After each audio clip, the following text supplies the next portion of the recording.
Sumakay ako sa jeepney, ikaw ang nakatabi, di makapaniwala.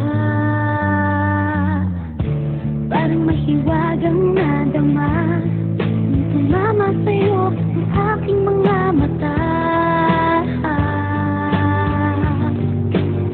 At nagsiksikan na dahil tumigil ang jeepney sa tapat ng eskwela.